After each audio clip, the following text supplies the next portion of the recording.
नमस्कार दर्शक मित्रों, हूँ छूँ बाबा सैयद। विजापुरनी खबर में आपનું સ્વાગત છે। विजापुर મહેસાણા હાઈવે સ્થિત મેવાડ સોસાયટી ખાતે સ્થાનિક રાજસ્થાની મહિલાઓ દ્વારા દશામાના વ્રત રાખી અને ઉજવણી કરવામાં આવી।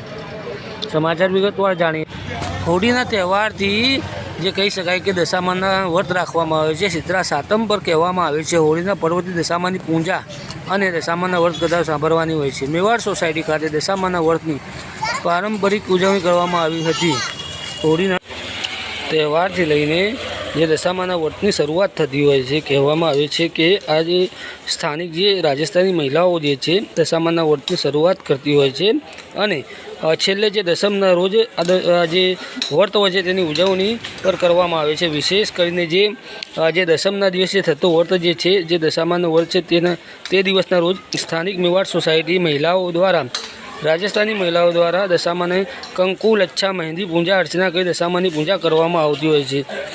આપણે તે પણ જણાવી દઈએ કે એક વિશેષ જે પૌરાણિક જે ઝાડ જે છે ઝાડને પર સૂતરની આંટીઓ મારી અને જે મહિલાઓ દ્વારા ભારે શ્રદ્ધાપૂર્વક કહી શકાય કે જે પૂજા કરવામાં આવતી હોય છે। આપણા વધુમાં જણાવીએ કે વિજાપુર શહેરના જે મેવાડ સોસાયટીને જે આવા વિવિધ સમાચાર જોવા માટે અમારી યુટ્યુબ ચેનલ વિજાપુરની ખબરને સબસ્ક્રાઈબ કરો। નમસ્કાર।